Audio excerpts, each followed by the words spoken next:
आप सभी को नमस्कार, जय हिंद। प्यारे बच्चों, आज की इस वीडियो में मैं आपको कराने जा रहा हूं कक्षा 7वीं विज्ञान विषय रहेगा। इसमें अध्याय 1 है पादपों में पोषण। तो इस पाठ को हम विस्तार पूर्वक इसके जो मेन मुख्य बिंदु हैं उनको समझेंगे। तो प्यारे बच्चों, यदि आप अपनी अच्छे से तैयारी करना चाहते हो तो आप इस वीडियो को एक बार अवश्य पूरा देख लें। आपके ये जीवन भर आप इसे भूलोगे नहीं। आपको बुक में से याद करने की जरूरत नहीं पड़ेगी यदि आप इस वीडियो को पूरा अच्छे से ध्यान से देख लेते हो। क्योंकि बच्चों, आपको कुछ पाने के लिए कुछ खोना तो पड़ेगा। खोने का मतलब है आपको अपना आराम छोड़ना पड़ेगा और आपको मेहनत करनी पड़ेगी, तभी आपको अच्छा परिणाम मिलेगा। तो चलिए बच्चों, शुरू करते हैं। पादपों में पोषण। तो इसमें देखिए, सबसे पहले आता है पोषण। पोषक क्या आता है? पोषक। अब पादपों में, पादप क्या होते हैं? पेड़ पौधे होते हैं बच्चों। सबसे पहले आपको पाठ का नाम आपको समझ में आना चाहिए कि पादप क्या होते हैं। पादप होते हैं पेड़ पौधे। और पोषण का मतलब है कि वो अपने आप को जीवित कैसे रखते हैं, आखिर वो भोजन वगैरह कहां से लेते हैं, कैसे करते हैं। तो ये इस अध्याय में है कि पेड़ पौधों में पोषण कहां से होता है, कैसे होता है। तो पोषण का मतलब होता है भोजन करना। जैसे हम अपने आप को जीवित रखने के लिए खाना खाते हैं। तो खाना क्यों खाते हैं हम? क्योंकि हमें जीवित रहना है। और जो हमें हमारे रोज के कार्य हैं, जैसे मेरा कार्य है आपको पढ़ाना, तो मैं कैसे पढ़ा रहा हूं? मेरे में इतनी एनर्जी, ऊर्जा कहां से आ रही है? क्योंकि मैंने सुबह भोजन खाया है। वो भोजन क्यों खाया मैंने? क्योंकि मुझे ऊर्जा चाहिए कार्य करने के लिए। ऐसे ही आपको खेलने कूदने के लिए या जो पढ़ाई का है, स्कूल में आना है आपको साइकिल से, तो उसके लिए ऊर्जा चाहिए। वैसे ही पेड़ पौधों को भी अपनी वृद्धि के लिए ऊर्जा चाहिए। तो ये ऊर्जा उसे पोषण से मिलेगी, भोजन से मिलेगी। तो भोजन के सबसे पहले आते हैं पोषक तत्व। पोषक, पोषक का क्या मतलब है? पोषक है हमारे भोजन में से हमें कुछ ऐसे आवश्यक तत्व चाहिए जो हमें जीवित रखने में हमारी सहायता करते हैं। तो उन मुख्य आवश्यक तत्वों को हम पोषक तत्व कहते हैं, जो हमें भी चाहिए, पेड़ पौधों को भी चाहिए, या इस धरती में कोई भी जंतु है जो उसको पोषक तत्व चाहिए। और वो पोषक तत्व मुख्य रूप से हैं, ये आप याद कर लीजिए। ये पेपर में जरूर आता है प्रश्न कि पोषक या भोजन के घटक भी इसको हम कहते हैं। भोजन के घटक वो मुख्य पोषक तत्व हैं जो हमें भोजन से मिलते हैं, जो हमारे शरीर में विभिन्न प्रकार के कार्य करते हैं।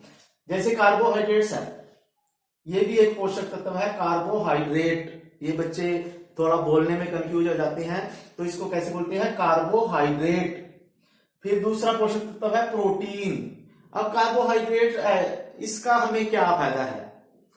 कार्बोहाइड्रेट का मतलब से हमें ऊर्जा मिलती है। जैसे हम गुड़ खाएं या मीठी चीज खाते हैं या ग्लूकोज खाते हैं। आपने ऐड में भी देखा होगा, टीवी में आते हैं, जब एक आदमी ऐसे थक हार के आता है घर से दोपहर में, तो फिर उसको ग्लूकोन डी का एक गिलास पिलाते हैं उसके घरवाली, और उसको एकदम से उसमें जान आ जाती है। तो वो कहां से मिली उसको? तो वो इसमें कार्बोहाइड्रेट है बच्चों, कि तभी उसको ऊर्जा मिली है। ऐसे ही जितनी भी आप मीठी चीजें खाते हो, या आप रोटी खाते हो गेहूं की, या चावल खाते हो, या मक्की की रोटी खाते हो, तो उनसे आपको कार्बोहाइड्रेट्स मिलेगा। फिर आते हैं प्रोटीन। प्रोटीन हमें दालों से मिलता है, दूध से मिलता है, अंडे से मिलता है। तो ये प्रोटीन होता है। ये भी हमारे शरीर की वृद्धि के लिए, हमारी मांसपेशियों की वृद्धि के लिए आवश्यक है। वसा, वसा होता है जो भी चिकनी चीजें आप खाते हो, जिनमें तेल होता है, घी होता है, या घी खाओ आप तो, या दूध पियो तो उसमें फैट होता है। फैट बोलते हैं ना जिसे, जो अक्सर मोटे आदमी होते हैं ना, जो उनके शरीर में ये फैट जमा हो जाता है, क्योंकि वो तली हुई चीजें तो ज्यादा खाते हैं, समोसे खाते हैं, ब्रेड खाते हैं या घी दूध पीते रहते हैं, लेकिन कार्य वो करते नहीं, तो वो ये वसा उन्हीं के शरीर में जमा हो जाता है, फैट जमा हो जाता है। लेकिन जो बच्चे होते हैं, बच्चे लोग होते हैं, उनके लिए ये जरूरी है, क्योंकि वो खेलते कूदते हैं, एक्सरसाइज करते हैं, तो ये फैट वसा होता है। फिर विटामिन, विटामिन भी हमारे शरीर के लिए बहुत ज्यादा जरूरी है। कोई विटामिन ए है, जैसे विटामिन हमारे पास कई तरह के हैं। विटामिन ए है हमारी आंखों के लिए जरूरी है। विटामिन बी बेरी रोग हो जाता है, उसकी कमी से हमारी हड्डियां कमजोर हो जाती हैं। विटामिन सी हमें खट्टी चीजों से मिलता है, ठीक है। ऐसे ही विटामिन डी है जो धूप से मिलता है। तो ये सारी चीजें विटामिन हैं। खनिज, खनिज पदार्थ भी हमारे शरीर के लिए बहुत आवश्यक है। और वृक्षांश है, जल है, तो ये सारे का भोजन के घटक हैं, पोषक तत्व हैं। तो ये आपने याद करने हैं अच्छे से बच्चे। फिर है पोषण। पोषण क्या होता है? पोषण होता है जब कोई जीव जंतु या पेड़ पौधा अपने आप को जीवित रखने के लिए भोजन करता है। जो भी कुछ हम खा रहे हैं ना, तो वो पोषण है। तो पोषण भी दो तरह का होता है मुख्य रूप से, एक स्वपोषण और एक विषम पोषण।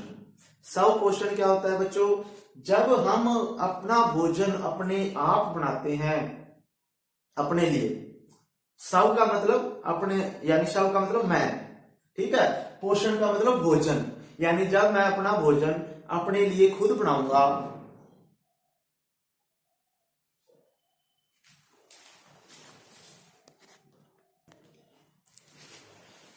तो जब मैं अपना भोजन अपने लिए खुद बनाऊंगा किसी भी अन्य वस्तु के बिना, यानी जो चीजें भगवान ने, प्रकृति ने हमें दी हैं, यदि हम उन्हीं से भोजन बनाएं तो उसे हम स्वपोषण कहेंगे। जैसे हमें सूर्य का प्रकाश दिया है, ठीक है, जल दिया है, ऑक्सीजन, कार्बन डाइऑक्साइड गैस, ये गैसें दी हैं। अगर हम इन्हीं का प्रयोग करके अपना भोजन बनाएंगे तो उसे हम स्वपोषण कहेंगे। ऐसे नियम स्वपोषण कहेंगे कि मैंने अपना भोजन भाई रसोई में जाके अपने आप बना लिया और उसको खा लिया तो मैं स्वपोषी हो गया। ऐसे नहीं। जो अगर मैं सूर्य के प्रकाश से, जल से, कार्बन डाइऑक्साइड या ऑक्सीजन से अपना भोजन बना सकता हूं अपने आप, बिना किसी और चीज का प्रयोग करे, तो वो स्वपोषण है। और ये ऐसे जीव जंतु जो ये कार्य करते हैं उसे स्वपोषी कहते हैं। उन जंतुओं को स्वपोषी कहते हैं। और जो स्वपोषी हैं वो क्या है? पौधे हैं भाई, पेड़ पौधे। पेड़ पौधे जो है वो स्वपोषी हैं, ठीक है। पेड़ पौधे अपना भोजन अपने आप बनाते हैं, वो किसी से नहीं लेते, ठीक है। फिर विषम पोषण क्या होता है बच्चों? विषम पोषण वो होता है जब हम अपना भोजन किसी और से प्राप्त करें। जैसे हम अपना भोजन कहां से लेते हैं? अब रसोई से लेते हैं। रसोई में कहां से आता है? रसोई में अगर हमारे पास अनाज होगा, दालें होंगी, हरी मिर्च होगी, पाउडर वगैरह कुछ ये चीजें होंगी, तभी तो हम भोजन बनाएंगे रसोई से। तो ये चीजें कहां से मिलती है? हमें पेड़ पौधों से मिलती है बच्चों। अब कई बच्चे कहते हैं कि ये तो दुकान से मिल जाती हैं। अब दुकान में कहां से आएंगी? दुकान में कहां से आएंगी बच्चों? वो भी कहीं ना कहीं किसानों से आएंगी। किसानों के पास कहां से आएगी? पेड़ पौधों से। खेतों में अनाज होता है, फसलें कटती हैं, फल मिलता है, जैसे हमें आम मिला, आम हमें पेड़ से मिलेगा, तो वो उनको हम खा के अपना जीवन व्यतीत करते हैं, तो उसे हम विषम पोषण कहेंगे। और जो जीव जंतु दूसरों से अपना भोजन, यानी पेड़ पौधों से, या कई मांस भी खाते हैं, दूसरे जंतुओं को खा लेते हैं, तो वो भी विषम पोषी हैं, ठीक है। ऐसे जीव जंतु जो अपना भोजन किसी दूसरे जंतु से प्राप्त करते हैं उसे विषम पोषी जीव कहेंगे, ठीक है। तो स्वपोषी, विषम पोषी आपके समझ में आ गया। स्वपोषी पेड़ पौधे हैं, विषम पोषी मैं भी हूं, कुत्ता, बिल्ली, गाय, भैंस, बकरी या शेर, जो भी है, ये सभी विषम पोषण है, विषम पोषी जीव हैं। और इनका पोषण जो है विषम है, ठीक है। फिर आता है प्रकाश संश्लेषण या पादपों में खाद्य संश्लेषण का प्रक्रम। अब प्रकाश संश्लेषण क्या होता है? प्रकाश संश्लेषण को हम पादपों में खाद्य संश्लेषण भी बोलते हैं, आप कंफ्यूज मत हो जाना। तो प्रकाश संश्लेषण वह क्रिया है जिसके द्वारा पेड़ पौधे जो है अपना भोजन स्वयं बनाते हैं, उसे प्रकाश संश्लेषण की क्रिया कहते हैं। प्रकाश संश्लेषण, यानी इस क्रिया में प्रकाश का, सूर्य के प्रकाश का बहुत बड़ा रोल होता है। अब प्रकाश संश्लेषण का मतलब है यानी जिसके द्वारा पेड़ पौधे स्वपोषी, यानी स्वपोषी कौन है, पेड़ पौधे अपना भोजन अपने आप बनाते हैं। कैसे बनाते हैं, यानी उस प्रक्रिया को हम प्रकाश संश्लेषण या पादपों के खाद्य संश्लेषण का प्रक्रम कहते हैं। अब प्रकाश संश्लेषण की क्रिया के लिए सबसे पहले क्या क्या चीजें जरूरी है भाई? एक तो रंध्र। रंध्र क्या होते हैं? पेड़ की जो पत्तियां होती है ना, पत्ते होते हैं जो, उनके आप ध्यान से देखना, उनमें छोटे छोटे छेद होते हैं। क्या होते हैं बच्चों? छेद होते हैं। मैं आपके लिए एक पत्ता लेके आता हूं अभी।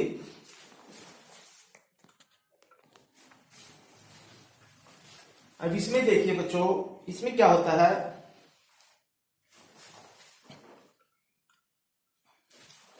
इसमें देखो ये पौधा है हमारे पास, तुलसी का पौधा है ये। कौन सा पौधा है आपको दिखाई दे रहा है? तुलसी का पौधा है ये। इस पौधे में क्या है, इसकी ये जो पत्ते हैं, पत्तियां हैं जो, क्या है, एक पत्ता ले लेता हूं मैं इसका।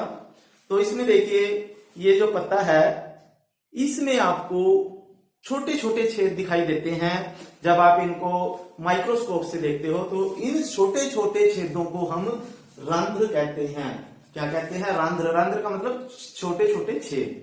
और ये पत्तों में होते हैं, सभी पेड़ पौधों के पत्तों में रंध्र होते हैं। और जो ये हरे रंग का आपको दिखाई दे रहा है ना, तो ये क्यों दिखाई दे रहा है? पेड़ पौधे के पत्ते हरे क्यों दिखाई देते हैं? क्योंकि उनके अंदर क्लोरोफिल होता है। क्या होता है? क्लोरोफिल। और फिर होता है जल, चाहिए एक तो जल। अब पेड़ को मैं पानी दूंगा, इसमें क्या देते हैं हम? पेड़ में पानी देते हैं रोज। तो वो क्यों देते हैं? क्योंकि पेड़ पौधे जो होते हैं अपनी जड़ों से पानी को ले लेते हैं मिट्टी में से। ठीक है। CO2 कार्बन डाइऑक्साइड गैस चाहिए इसको, कार्बन डाइऑक्साइड गैस या CO2 गैस चाहिए। तो ये कहां से मिलेगी उसको? ये मिलेगी हमारे पर्यावरण में। अब ये तुलसी का पौधा है, इसके चारों तरफ ऑक्सीजन गैस भी है और कार्बन डाइऑक्साइड गैस भी है। 0.03%, 0.03%, यानी 0.3% कार्बन डाइऑक्साइड गैस भी है इसके चारों तरफ। तो कार्बन डाइऑक्साइड गैस जो हम छोड़ रहे हैं ना, मैं ऑक्सीजन गैस ले रहा हूं और कार्बन डाइऑक्साइड गैस छोड़ रहा हूं, तो ये जो कार्बन डाइऑक्साइड गैस हम छोड़ते हैं तो ये पेड़ पौधे ले लेते हैं और हमें ऑक्सीजन देते हैं। तो देखो हमें ऑक्सीजन ये दे रहा है, हम इनको कार्बन डाइऑक्साइड गैस दे रहे हैं। तो इनको कार्बन डाइऑक्साइड गैस CO2 चाहिए, हमें ऑक्सीजन चाहिए O2 चाहिए। ठीक है। तो दोनों एक दूसरे की हेल्प करेंगे तो जीवित रहेंगे। अगर हम पेड़ पौधों को काट देंगे ना, तो हम अपने आप को काट रहे हैं। इसलिए हमेशा पेड़ पौधों की रक्षा करें, अधिक से अधिक पेड़ पौधे लगाएं, क्योंकि वो हमें ऑक्सीजन देते हैं। ठीक है। अगर हम खत्म हो गए तो पेड़ पौधे भी अपने आप खत्म हो जाएंगे, क्योंकि उनको कार्बन डाइऑक्साइड गैस चाहिए। तो कार्बन डाइऑक्साइड गैस, सूर्य का प्रकाश। तो जब हम पेड़ पौधों को धूप में रखते हैं या पेड़ पौधे बाहर ही होते हैं, धूप में होते हैं, तो सूर्य से उनको प्रकाश मिलता रहता है। तो क्या क्या चाहिए इनको? एक तो रंध्र, एक क्लोरोफिल, ठीक है, 1 2, तीसरा जल, चौथा कार्बन डाइऑक्साइड गैस, पांचवा सूर्य का प्रकाश। तो ये 5 चीजें जब आपस में मिल जाती हैं, ठीक है, कितनी चीजें चाहिए? 5। तो जब 5 चीजें पेड़ पौधों को मिल जाती हैं, पेड़ पौधों के पास 2 चीजें तो ये हैं हम उसके पास, लेकिन ये 3 चीजें वो बाहर से लेते हैं। तो जब 5 चीजें इकट्ठी हो जाती हैं तो पेड़ पौधे अपना भोजन अपने आप बना लेते हैं। ठीक है। अब जब हम पानी देते हैं ना पेड़ पौधों को, पेड़ पौधों की जड़ों में पानी देते हैं, तो इनमें वाहिकाएं होती हैं। इसके तने में छोटी छोटी नलिकाएं होती हैं, जैसे पाइप होते हैं ना, उस तरह की वाहिकाएं बोलते हैं। उन वाहिकाओं को हम जाइलम बोलते हैं और फ्लोएम बोलते हैं। अब जाइलम यानी जो हम पानी दे रहे हैं, खाद डाल रहे हैं पौधों को, तो वो जो है उन वाहिकाओं के द्वारा पत्तों तक आते हैं। भाई कहां तक आते हैं? पत्तों तक आ जाते हैं। तो उन्हें हम जाइलम बोलते हैं। जाइलम जैसे जल, आप ऐसे याद रखोगे, जैसे जाइलम और जैसे जल। तो जाइलम जो से जल जो है जड़ों से पत्तों तक आता है, ठीक है। और फ्लोएम का काम अभी बाद में बताऊंगा मैं आपको। अब ये देखो, प्रकाश संश्लेषण की क्रिया जब आती है आपके पास, आपको ये याद रखनी है कि सूर्य का प्रकाश, CO2 गैस कहां से मिलेगी इसको? वायु से। जल जड़ों से जाइलम के द्वारा आएगा पत्तों के पास। सूर्य का प्रकाश उसको सूर्य से मिल गया। क्लोरोफिल उसके पत्तों में है ही। तो जब ये सभी चीजें आपस में मिल जाएंगी, और जो CO2 गैस है वो कहां से उसने ली? इस रंध्र से, यानी जो पत्तों में छोटे छोटे छेद होते हैं रंध्र, उन्हीं के द्वारा वो सांस लेते हैं पेड़ पौधे, और उन्हीं के द्वारा ऑक्सीजन गैस छोड़ते हैं। जैसे हम अपनी नाक से सांस लेते हैं ना, ऑक्सीजन अंदर लेते हैं, कार्बन डाइऑक्साइड छोड़ते हैं। तो पेड़ पौधों की नाक जो है उसके पत्ते हैं, पत्तों में से ही वो कार्बन डाइऑक्साइड गैस लेता है, ठीक है, रंध्र से। क्या है? रंध्र। और जो रंध्र है उन्हीं से वो ऑक्सीजन गैस छोड़ता है, ठीक है। तो अब देखिए, कार्बन डाइऑक्साइड गैस, जल, सूर्य का प्रकाश और क्लोरोफिल, ये जब चारों चीजें आपस में मिलेंगी तो कार्बोहाइड्रेट बनेगा। कार्बोहाइड्रेट जो ये हम कह रहे थे पोषक तत्व, ठीक है, कार्बोहाइड्रेट बन गया, इसे मंड भी कहते हैं। फिर ऑक्सीजन गैस ये छोड़ देगा, ऑक्सीजन गैस जो बनेगी ना वो हमारे लिए छोड़ देता है वो। और ये मंड या कार्बोहाइड्रेट है ना, इसको हम भी खाते हैं, बाद में खाएंगे, और पेड़ पौधों को अपने आप के लिए भी चाहिए ये। तो ये मंड जो बनेगा ये भोजन है पेड़ पौधे का। मंड या कार्बोहाइड्रेट्स भोजन कहते हैं, पेड़ पौधों के भोजन को हम मंड या कार्बोहाइड्रेट कहते हैं बच्चों। और ऑक्सीजन गैस ये हमें दे देता है। CO2 गैस इसने ली, ऑक्सीजन गैस हवा में छोड़ देता है ये, और वो भी कहां से? रंध्र से। कहां से? रंध्र से बाहर छोड़ देता है। फिर उसके बाद इस प्रकार पेड़ पौधे अपना भोजन बनाते हैं। अब ये मंड या कार्बोहाइड्रेट्स जब बन के पत्तों में इकट्ठा हो जाता है, कहा जाता है? पत्तों में। अब पौधे के पत्तों में, पत्तों को हम रसोईघर भी कहते हैं। क्या कहते हैं? रसोईघर, या पौधे की खाद्य फैक्ट्रियां बोलते हैं पत्तियों को। प्रश्न आ जाता है कि पौधों की खाद्य फैक्ट्रियां किसे कहते हैं? तो हम बोलेंगे पत्तियां। क्या है? पत्तियों को हम। तो ये खाद्य फैक्ट्रियों में भोजन इकट्ठा हो गया बनके मंड के रूप में या स्टार्च के रूप में, ठीक है। तो अब इस मंड या स्टार्च को पेड़ पौधे सारे भागों में ले जाते हैं, सारे भागों में। जैसे रसोई में भोजन बन गया, अब उसको अलग अलग कमरों में सभी लोग बैठे हैं घर में, तो सभी के पास ले जाना पड़ेगा, तो वो ले जाएंगे फ्लोएम। अब इसमें फिर वाहिकाएं आ गई फ्लोएम की। तो जो भोजन बन गया है उसको पौधे के सभी भागों तक पहुंचाने का कार्य फ्लोएम करेंगी। फ्लोएम या फूड, ऐसे फूड, फूड का मतलब होता है भोजन, और फ्लोएम आप ऐसे याद करोगे कि फूड को कौन ले जाता है? फ्लोएम ले जाता है। तो ये भी वाहिकाएं होती हैं फ्लोएम की, ठीक है। फैसे फूड, फैसे फ्लोएम, जैसे जल और जैसे जाइलम। तो ये फ्लोएम और जाइलम आपने याद रखनी है। फिर आता है पांचवा, परपोषी। परपोषी ऐसे जीव होते हैं जो अपना भोजन दूसरों से प्राप्त करते हैं। जैसे अमरबेल है, अमरबेल है होती है, आपने काफी सारी पेड़ के ऊपर, अक्सर में कीकर का पेड़ जो होता है ना उसके ऊपर आपने देखा होगा पीले रंग की चाउमीन जैसी संरचनाएं लटकी रहती हैं। जैसी चाउमीन होती है ना लंबी लंबी पतली पतली, वैसे ही पीले रंग की होती है ये, इसे अमरबेल बोलते हैं। तो ये अपना भोजन जो है उसी पेड़ से लेगी जिसके ऊपर वो रहेगी। अब जैसे जू है, जुएं पड़ जाती हैं सिर में, बालों में जुएं पड़ जाती हैं, तो वो जू को भोजन कहां से मिल रहा है? वो मेरा खून चूस लिया, मेरे से ले लिया है, तो वो भी परपोषी है।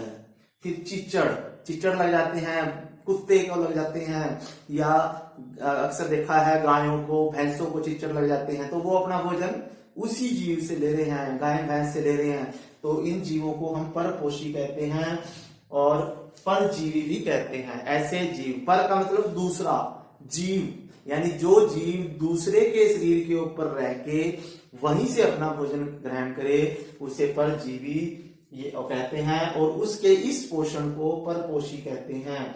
तो ये परजीवी हैं भाई, अमरबेल है, जू है, चीचड़ है, ये परजीवी हैं। फिर आता है आपके पास कीटभक्षी पादप।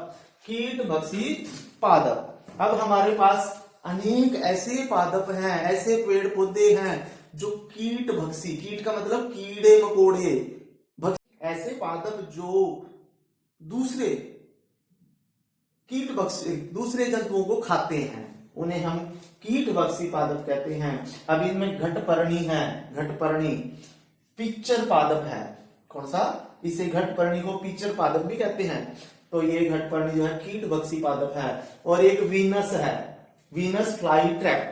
वीनस फ्लाई ट्रैप भी एक पौधे का नाम है। ये भी फ्लाई ट्रैप यानी कीड़े मकोड़ों को जो उड़ रहे हैं ना, कीट पतंगे, उनको खा लेता है। सन ड्यू भी है वही, ठीक है, ड्यू से बना है सन ड्यू।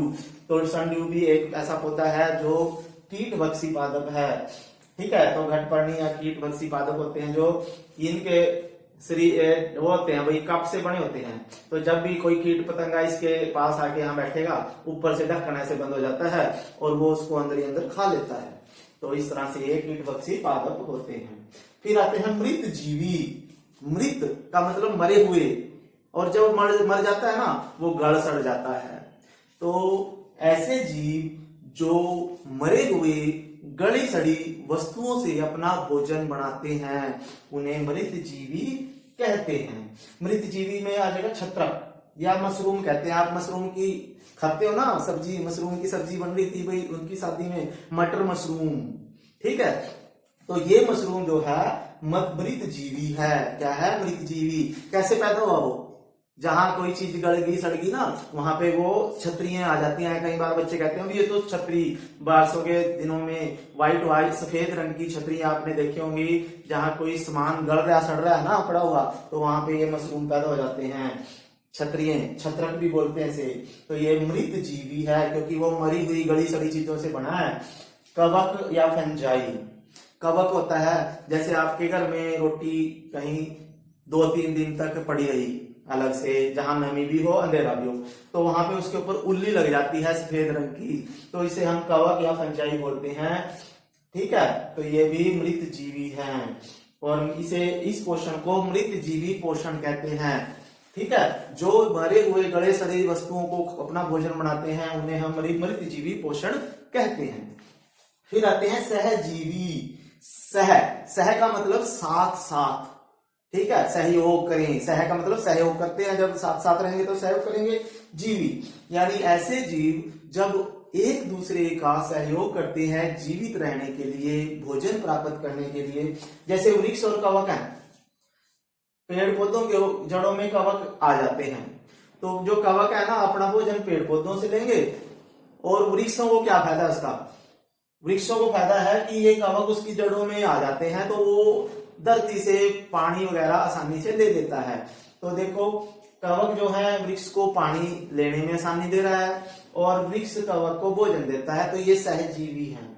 ऐसे ही लाइकेन के जो पौधे होते हैं ना, वो शैवाल और कवक होता है। लाइकेन के पौधे भी होते हैं, ठीक है, उनमें कवक और शैवाल दोनों आपस में मिलके रहते हैं। शैवाल के पास क्लोरोफिल होता है। क्या होता है? क्लोरोफिल। और कवक के पास होता नहीं। तो शैवाल भोजन बना के कवक को देता है, और कवक भी शैवाल को उसकी सहायता करता है उसके साथ रहने में। तो इस प्रकार से सहजीवी ऐसे जीव होते हैं जो एक दूसरे के साथ मिलके रहें। फिर मृदा पोषण। मृदा पोषण का मतलब है मिट्टी का पोषण। जब मिट्टी के अंदर हम फसलें उगाते हैं खेतों में बार बार, तो मिट्टी की उपजाऊ शक्ति कम हो जाती है। उसमें पोषक तत्व होते हैं जैसे नाइट्रोजन, पोटास, फास्फोरस, जिंक। तो इस तरह के काफी सारे पोषक तत्व होते हैं, वो खत्म हो जाते हैं, कम हो जाते हैं। अब उन पोषकों को दूर करने के लिए जो हमारे पास फलीदार पौधे होते हैं, फलीदार का मतलब है जिनमें फलियां लग रही हों, ठीक है। जिन पौधों में फली लगती है ना, जैसे मटर है, मटर के पौधे की मटर की फली खाई, मटर जब खाते हैं ना तो आपने देखा होगा उसकी फलियां आती हैं, तो उनको छीलते हैं, उनके अंदर से मटर के दाने निकलते हैं। अब वो फली जिस पौधे पे लगी उसे हम मटर यानी फलीदार पौधा कहेंगे। फलीदार, फलीदार का मतलब जिसके ऊपर फलियां लगती हैं। अक्सर बच्चे फलीदार फलीदार तो कर बोलते रहते हैं, लेकिन उनको ये नहीं पता भी फलीदार होता क्या है। ठीक है, तो फलीदार चना है। चने जिस पौधे पे लगेंगे वो उसकी भी फलियां होती हैं उसको, ठीक है, तो उसे भी फलीदार पौधा कहेंगे। मूंग, मूंग की भी फलियां होती हैं, उसी के अंदर से मूंग की दाने निकलते हैं, फिर उसकी दाल बनाते हैं। सेम फली, ठीक है, तो ये फलीदार पौधे हैं। इनकी जड़ों में राइजोबियम नामक जीवाणु रहता है। राइजोबियम, ये आपने याद करना है, राइजोबियम नामक जीवाणु होता है। अब जो पेड़ पौधे होते हैं ये, ठीक है, पेड़ पौधा है, ये पौधा है, ये इसको नाइट्रोजन चाहिए। क्या चाहिए? नाइट्रोजन। अब ये नाइट्रोजन जो है, अब वायु में तो 78% नाइट्रोजन है, बहुत ज्यादा है, लेकिन ये नाइट्रोजन सीधा ऐसे नहीं ले सकता। ठीक है, इसको नाइट्रोजन लेने के लिए क्या चाहिए? इसको नाइट्रोजन विलयन के रूप में चाहिए, लेकिन ये नाइट्रोजन तो गैसीय अवस्था में है। तो इस नाइट्रोजन को जो राइजोबियम जीवाणु है वो नाइट्रेट में बदलते हैं। अब ये राइजोबियम जीवाणु कहां पाए जाते हैं? फलीदार पौधों की जड़ों में। इसलिए किसान क्या करते हैं, अक्सर खेतों में मूंग बो दे, चना बो दिया, मटर बो दिया। वो क्यों बोते हैं? क्योंकि उसकी जड़ों में राइजोबियम जीवाणु आएंगे और वो राइजोबियम जीवाणु वायुमंडल से नाइट्रोजन गैस को लेंगे और उसको विलयन के रूप में नाइट्रेट में बदल देंगे और मिट्टी के अंदर मिला देंगे। तो जब मिट्टी के अंदर पानी देंगे तो वो उसकी पौधे की जड़ों से वो नाइट्रोजन जो है पौधों को मिल जाती है। ठीक है, या फिर हम यूरिया भी डालते हैं फसलों में। क्यों डालते हैं? क्योंकि यूरिया के अंदर भी नाइट्रोजन होती है ताकि वो पौधों को मिल जाए। तो इसलिए राइजोबियम जीवाणु भूमि को उपजाऊ बनाता है। कई बार प्रश्न आता है कौन सा जीवाणु भूमि को, मिट्टी को उपजाऊ बनाता है, तो वो होता है राइजोबियम जीवाणु। ठीक है बच्चों, तो इसकी आज की वीडियो में इतना ही था। ये पूरा लेसन मैंने एक ही वीडियो में कवर कर लिया है। आप इसका स्क्रीनशॉट भी ले सकते हो और जो मैंने आपको समझाया है वो आपकी अगर एक बार समझ में नहीं आया तो दोबारा भी आप वीडियो देख सकते हैं। ठीक है, और हाँ, अगर आपको ये वीडियो अच्छी लगी है ना तो आप इसे लाइक कर दीजिए। अगर अच्छी नहीं लगी तो इसे डिसलाइक भी कर सकते हो आप। ठीक है, और अगर आप अच्छी लगी है तो आप इसे दूसरे दोस्तों को पास भी भेजें। अगर आप अध्यापक हैं, किसी भी विषय के हैं, तो आप अपने बच्चों के पास इसे जरूर भेजें। ठीक है, अगर आप किसी कंपटीशन की तैयारी कर रहे हैं या आपका सगा संबंधी कोई HSSC SSC की तैयारी कर रहा है तो उसको भी ये भेज सकते हैं, वो उसमें भी ये आते हैं प्रश्न। ठीक है बच्चों, फिर मिलेंगे नई वीडियो के साथ। तब तक के लिए आपको जय हिंद। Thank you.